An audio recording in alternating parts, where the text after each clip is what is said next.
बिस्मिल्लाहिर्रहमानिर्रहीम। अस्सलाम वालेकुम नाज़रीन, आप यूट्यूब चैनल देख रहे हैं। मैं इमरान खान हूँ। बहुत सारी आम खबरें हैं, अगर वक्त बच गया तो मैं खबरें आपको दे दूँगा, और अगर वक्त नहीं बचा इस वीलॉग में से तो फिर वो खबरें आपको दूसरे सोर्सेज से ज़रूर मिल जाएंगी। ये बहुत ज़रूरी खबर है और बहुत समझने वाली खबर है। पाकिस्तान को इस वक्त जो सबसे बड़ा क्राइसिस और सबसे बड़ा मसला है वो है एनर्जी का, यानी बिजली, उसकी पैदावार, उसकी तरसील। बिजली में दो तीन चीज़ें हमें हमेशा याद रखनी पड़ेगी। एक, कोई मुल्क कितनी बिजली पैदा कर सकता है, नंबर एक। नंबर दो, उसको कितनी बिजली की ज़रूरत है। नंबर तीन, वो कितनी बिजली लोगों तक पहुंचा सकता है। ये तीन चीज़ें बहुत इंपॉर्टेंट होती हैं बिजली की प्रोडक्शन के हवाले से और उसको पहुंचाने के हवाले से।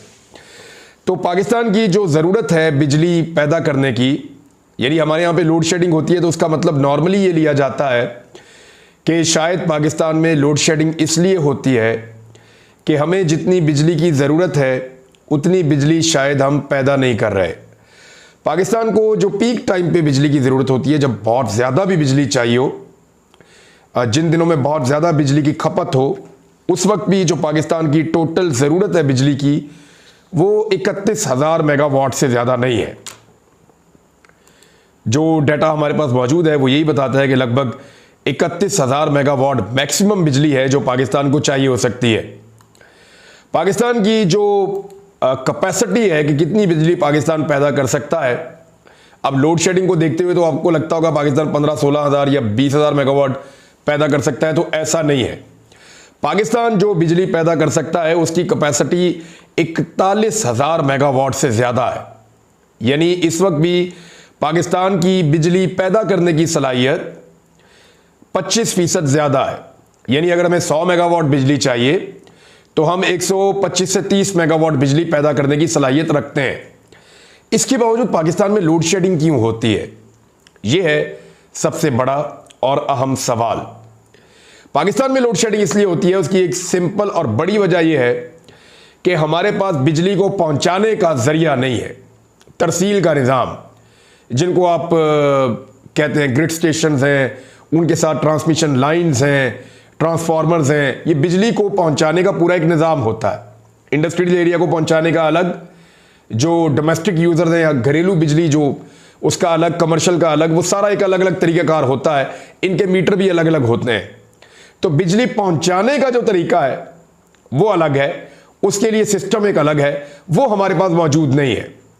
हम कितनी बिजली पहुंचा सकते हैं, यानी जिस वक्त हमारी बिजली की ज़रूरत 30,000 मेगावाट से बढ़ जाए तो आप समझ लीजिए कि हम उस वक्त भी 20 से 22,000 मेगावाट बिजली लोगों तक पहुंचा सकते हैं। इससे ज़्यादा बिजली लोगों तक पहुंचाने की हमारी सिस्टम के अंदर सलाहियत नहीं है। अब बात यह है कि जब सिस्टम हमारा खड़ा है 20 से 22,000 मेगावाट पे, तो फिर हम क्यों पैदा कर रहे हैं 40,000 मेगावाट से ज़्यादा? यानी हमने इतनी सलाहियत क्यों हासिल की जिसको हम इस्तेमाल ही नहीं कर सकते? अब इसकी मिसाल आप ऐसे ले लें कि आपने एक ट्रक है आपके पास और उसके अंदर आप 100 बोरियां रख के ले जा सकते हैं, लेकिन आपने 200 बोरियों की कीमत अदा कर दी है और आपके पास 200 बोरियां मौजूद हैं, तो आप 100 बोरियां लेकर जा सकते हैं उसमें। तो बाकी जो 100 बोरियां हैं वो फिर आपने क्यों ली जब आप उसको ट्रांसपोर्ट ही नहीं कर सकते अपने घर तक, या उसको आप ले जा ही नहीं सकते? मैंने ये सिंपल किया है, और भी बहुत सारी मिसालें हो सकती हैं। तो पाकिस्तान की जो बिजली पैदा करने की सलाहियत है वो है लगभग 41,000 मेगावाट से ज़्यादा पाकिस्तान पैदा कर सकता है। और पीक टाइम पे पाकिस्तान की जो बिजली की ज़्यादा से ज़्यादा ज़रूरत है वो है 31,000 मेगावाट, और पाकिस्तान की जो बिजली फराहम करने की सलाहियत है, पहुंचाने की सलाहियत है, वो है सिर्फ और सिर्फ 22,000 मेगावाट। तो एक तो है ये बड़ा मसला पाकिस्तान का। दूसरा मसला ये है कि हमने जब इतने सारे कारखाने फिर हमें लगाने की ज़रूरत क्या थी जब हमें बिजली की ज़रूरत कम है? हमने ज़्यादा बिजली क्यों हासिल कर ली? ये 1990 से पाकिस्तान में गलत पॉलिसी चल रही है, और उस पॉलिसी के तहत पाकिस्तान में IPPs को लाया गया। IPP कहते हैं जी इंडिपेंडेंट पावर प्रोड्यूसर को। ये वो कारखाने होते हैं जो लाकर लगा दिए जाते हैं और इनके ज़रिए से बिजली पैदा की जाती है और नेशनल ग्रिड को दी जाती है। यानी ये प्राइवेट कंपनीज हैं। पाकिस्तान में ये बहुत बड़ी तादाद में कंपनीज काम कर रही हैं। मेरे पास इनका डाटा मौजूद है, मुख्तलिफ लिस्टें हैं ये जो लिस्ट मेरे पास खुली हुई है इसमें कोई 90 के करीब नाम लिखे हुए हैं मुख्तलिफ IPPs के, और ये पाकिस्तान में बिजली धड़ाधड़ पैदा कर सकते हैं, पाकिस्तान की ज़रूरत से ज़्यादा पैदा कर सकते हैं, पाकिस्तान की हुकूमत को दे सकते हैं। अब पाकिस्तान की हुकूमत आगे उन्हें किस तरह डिस्ट्रीब्यूट करती है एक अलग चीज़ है। अच्छा, IPPs के पास जब हमने मुआहदे किए तो सलाहियत इनकी बिजली पैदा करने की जो बताई गई वो कुछ और है, और जो इनसे बिजली हम खरीदते हैं वो कुछ और है। यानी हमने जब इनके साथ मुआहदे किए तो हमने इनके साथ तय कर लिया, मिसाल के तौर पे एक IPP आया और उस प्रोड्यूसर ने आकर कहा जी मैं 100 मेगावाट बिजली पैदा कर सकता हूं, तो आपने उससे कहा जी ठीक है आप 100 मेगावाट बिजली पैदा करने का कारखाना लगा दें। जो आपने उनके साथ मुआहदा किया वो आपने 100 मेगावाट का किया, लेकिन वो बिजली पैदा करेगा 60 मेगावाट, 50 मेगावाट, बाद औक़ात 45 मेगावाट। कोई भी अपनी पूरी कैपेसिटी के साथ बिजली पैदा नहीं करता, और ना हम इतनी बिजली खरीद सकते हैं। तो IPPs ने यह कहा कि जनाब आपको जितनी भी बिजली चाहिए होगी हम आपको प्रोवाइड करेंगे, हमारी मैक्सिमम कैपेसिटी ये है, लेकिन अगर आप हमारी बिजली ना खरीद सके या आपकी ज़रूरत कम हुई तो फिर हम आपसे पैसे उतने ही लेंगे जितनी हम पैदा कर सकते हैं। इसको कहते हैं कैपेसिटी पेमेंट, कि जितनी उनकी कैपेसिटी है वो उसके पैसे लेंगे, जितनी वो पैदा कर रहे हैं उसके पैसे वो नहीं ले रहे, जितनी वो पैदा कर सकते हैं उसके पैसे वो ले रहे हैं। मिसाल के तौर पे आप एक मजदूर को बुलाते हैं, आसान मिसालें मैं आपको दे रहा हूं, और वो आकर आपको ये कहता है कि मैं रोजाना 500 ईंटें यहां से उठाकर वहां रख सकता हूं। यानी एक जगह से उठा के 500 ईंटें दूसरी जगह पे मैं रोजाना रख सकता हूं। तो आप उसके साथ तय कर लेते हैं कि जी 500 ईंटें उठाने के कितने पैसे, वो आपको कहता है जी 2 रुपए फी ईंट मैं आपसे लूंगा। अब 1000 रुपया आपने डेली उसके साथ तय कर दिया, ये उसकी कैपेसिटी पेमेंट है। अब चाहे वो रोजाना 300 ईंटें उठाए जितनी आपको जरूरत पड़े वहां पे, चाहे वो रोजाना 250 ईंट उठाए, चाहे वो रोजाना 200 ईंट उठाए, आपको पैसे 1000 रुपए ही देने हैं, जो उसकी कैपेसिटी है 500 ईंटें एक जगह से दूसरी जगह पहुंचाने की, वो आपसे उतने ही पैसे लेगा। अब आप उतनी, ये इस तरह होता नहीं है, ये बड़ी ज्यादती की गई पाकिस्तान के साथ। और ख़ास तौर पे जब नवाज शरीफ साहब की हुकूमत आई उसके बाद ये IPPs को जिस तरह पेमेंट्स की गई, जिस तरह वो बहुत सारे कारखाने लगाए गए। अब बहुत सारे ऐसे लोग जिनको पैसा बनाने का शौक था, उन्हें जब ये मॉडल समझ आया तो उन्होंने भी, पाकिस्तान के अंदर मौजूद बहुत सारे लोग हैं, पाकिस्तान के बाहर मौजूद बहुत सारे लोग हैं, बहुत सारे लोगों के फ्रंटमैन मौजूद हैं, उन्होंने यहां पे IPPs लाके लगा दिए। उन्होंने कहा जी हम भी बिजली का कारोबार करेंगे, हमें भी कैपेसिटी पेमेंट्स के अंदर से हिस्सा चाहिए। तो यहां पे धड़ाधड़ IPPs लगना शुरू हो गई। अब हमारे पास बिजली पैदा करने की सलाहियत बहुत ज्यादा और इस्तेमाल करने की, उसको लोगों तक पहुंचाने की सलाहियत बहुत कम है। हमने अपनी ट्रांसमिशन लाइंस के ऊपर, अपनी डिस्ट्रीब्यूशन के ऊपर बिल्कुल तवज्जो नहीं दी। 2013 में जब हमारी नवाज शरीफ साहब से मुलाकात हुई तो मुझे याद है वो वज़ीर-ए-आज़म पाकिस्तान बने थे और उन्होंने आते ही IPPs को 500 अरब रुपए जारी कर दिए थे। हुआ यह कि IPPs की हम पेमेंट साथ साथ करते रहे, लेकिन उनका कर्जा हम पे चढ़ता रहा, कर्जा चढ़ता रहा। वो इतना कर्जा चढ़ गया पाकिस्तान पे कि इस वक्त पाकिस्तान ने 5.42 ट्रिलियन ये देने IPPs के, 5.42 ट्रिलियन। ये इतना पैसा है कि पाकिस्तान की किस्मत बदल सकती है। ये पैसा पाकिस्तान ने इस वक्त IPPs को देना है। और इसके अंदर जो कैपेसिटी पेमेंट है ना, सिर्फ यानी जो बिजली हमने खरीदी नहीं है, जो बिजली हमने इस्तेमाल नहीं की है, लेकिन उसके भी हमने पैसे देने हैं, वो पैसे बनते हैं लगभग 2 ट्रिलियन से ज्यादा। यानी इतना बड़ा पैसा आपने सिर्फ इसलिए देना है कि आपने उनसे गलत मुआहिदा कर लिया था। ये जो हुक्मरानों के गलत मुआहिदे हैं, ये हमें कितने महंगे पड़े, इनका अब आप यहां से अंदाजा कर सकते हैं। 12 अक्टूबर 2023 की डॉन की एक रिपोर्ट है और उसने ये बड़ा क्लियरली बताया कि 46% या 46.5% बिजली जो है वो घरेलू सारिफीन इस्तेमाल करते हैं, बाकी बिजली आपकी इंडस्ट्री या कमर्शियल एरियाज के अंदर इस्तेमाल होती है। अब मामला ये है कि पाकिस्तान बजाय इसके कि इन मसाइल से निकले और IPP से अपनी जान छुड़ाए और सस्ती बिजली बनाने वाली सिमत में आगे बढ़े, यानी पाकिस्तान सोलर प्रोवाइड कर सकता है जो घरेलू सारिफीन है उनको, इससे 40-50% बिजली का बिल नीचे आ सकता है। पाकिस्तान जो है विंड से, सोलर से और ऐसे चीज़ों से बिजली पैदा करने की कोशिश कर सकता है, या पानी से बिजली पैदा करने की कोशिश कर सकता है। सिर्फ दरियाए स्वात के ऊपर एक रिसर्च है जो ये बताती है कि लगभग 20,000 मेगावाट, और ये मुझे वहाँ के एक MLA ने बताया, उन्होंने कहा जी हमने इसके ऊपर बाकायदा रिसर्च की है, जुनेद अकबर साहब ने। उन्होंने कहा कि ये जो दरियाए सवात है इसके ऊपर 20,000 मेगावाट से ज्यादा बिजली के मंसूबे बन सकते हैं। ये उनका दावा है कि इतने बड़े पैमाने पर वहां बिजली पैदा की जा सकती है अगर सही तरीके से उसको इस्तेमाल किया जाए तो। यानी आपके मुल्क के आधे से ज्यादा मुल्क के इस्तेमाल के लिए बिजली वहां से पैदा हो सकती है।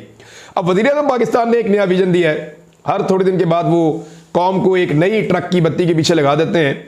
ट्रिब्यून के अंदर ये खबर छपी थी, उसमें वज़ीर-ए-आज़म पाकिस्तान शहबाज शरीफ कह रहे थे कि हम जॉर्जिया की तरफ देख रहे हैं एनर्जी रिफॉर्म्स के लिए। यानी जॉर्जिया एक मुल्क है, ये मुल्क ब्लैक सी के साथ है, एक तरफ इसके अज़रबैजान है, तुर्की है, ये आप समझ लें कि यूरोप और एशिया के संगम के ऊपर एक मुल्क है जॉर्जिया। जॉर्जिया के वज़ीर-ए-आज़म आए हुए थे मिलने के लिए, साबिक वज़ीर-ए-आज़म, और उनके साथ कुछ एक्सपर्ट्स भी थे। तो उन्होंने कहा जी इनसे हम रिफॉर्म्स लेंगे, सीखेंगे कि कैसे हमने बिजली के यूनिट की प्राइस नीचे करनी है और कैसे हमने लोगों को बिजली फराहम करनी है और रिफॉर्म्स लेकर आनी है। तो मामला यह है कि पाकिस्तान के और जॉर्जिया के हालात और मसाइल बिल्कुल अलग अलग हैं। यानी ट्रक की बत्ती के पीछे कौम को हमेशा ये लगा देते हैं, जो मिलता है उसके पीछे ये टुट पड़ते हैं। जॉर्जिया की टोटल आबादी आपकी 40 लाख से कम है नाज़रीन। यानी जो मैं डाटा देख रहा हूं उसमें जॉर्जिया जो है वो 40 लाख से कुछ कम उसकी आबादी है। 2022 में इनकी आबादी जो है वो 3.713 मिलियन थी और छोटा सा एक मुल्क है। अब इस मुल्क को हम फॉलो करते हुए कैसे अपने मसाइल को हल कर सकते हैं? हमारी आबादी पाकिस्तान की 250 मिलियन की आबादी है।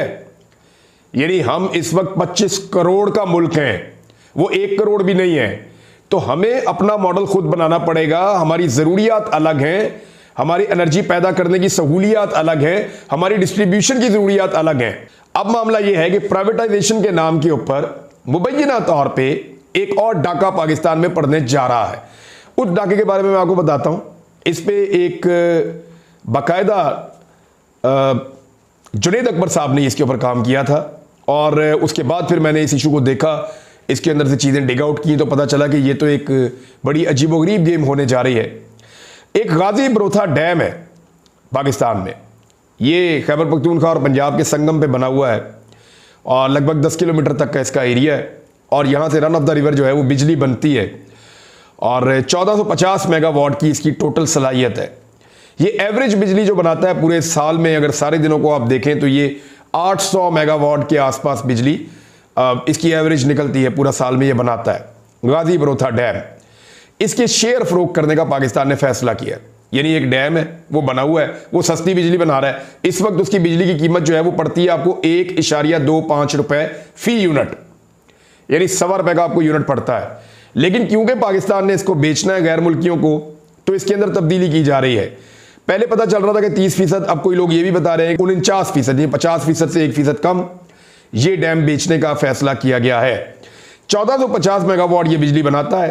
कुवैत को ये डैम बेचा जाएगा, 80 या 90 करोड़ डॉलर के एवज इसको फरोख्त किया जाएगा बकौल जुनैद अकबर साहब ने, और ये अखबारात में छपी है सारी चीज।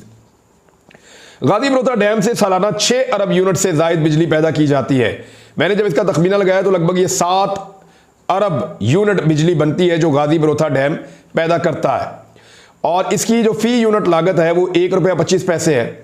और अब ये पता चला है कि नेपरा ने उसको दरखास्त की गई है और वो ये कोशिश कर रहे हैं कि इसकी बिजली पैदा करने की जो लागत है उसको बढ़ा के 1.25 पैसे से बढ़ा के 1 रुपया 25 पैसे से बढ़ा के 10 रुपए फी यूनिट कर दी जाए ताकि कुवैत को मुनाफा दिया जा सके।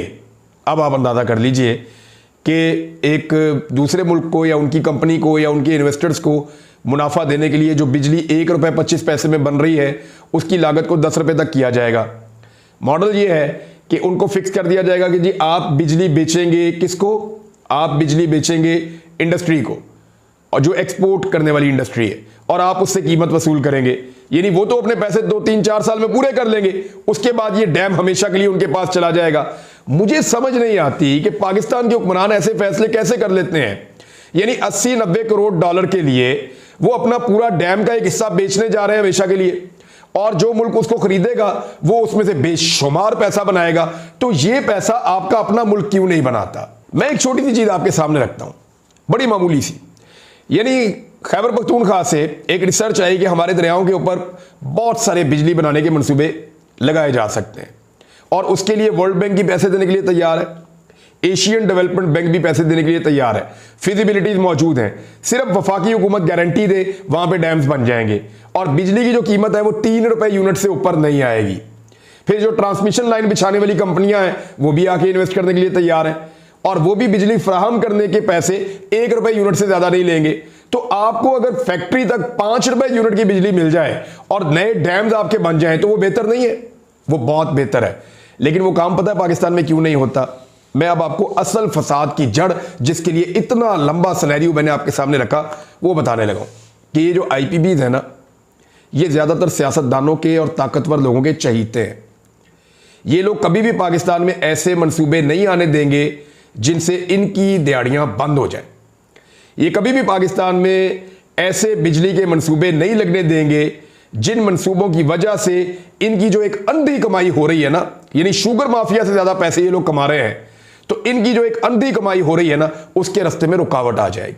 लिहाजा आपकी असेंबलियों में जो लोग पहुंचते हैं, जो बड़ी बड़ी पॉलिटिकल पार्टीज हैं, जो स्टेटस को की ताकतें हैं, वो सारे मिलकर इन आईपीबीज के गुलाम बन चुके हैं। और ये गेम जो है ये खरबों रुपए का है, अरबों का नहीं है, खरबों रुपए का है। तो खरबों रुपए के इस गेम में पाकिस्तान को महंगी बिजली देने का मंसूबा है और आने वाले दिनों में यानी पॉलिसी चाहिए पाकिस्तान को, सिर्फ रिफॉर्म्स चाहिए सिर्फ पाकिस्तान को, बोल्ड फैसले लेने हैं पाकिस्तान को, जान छुड़ानी है इन आईपीबीज से और पाकिस्तान बहुत आगे निकल सकता है। हमारे पास सोर्सेज, हम बिजली बना सकते हैं, बहुत सस्ती बिजली अपनी इंडस्ट्री को दे सकते हैं और उससे पाकिस्तान बहुत तरक्की कर सकता है।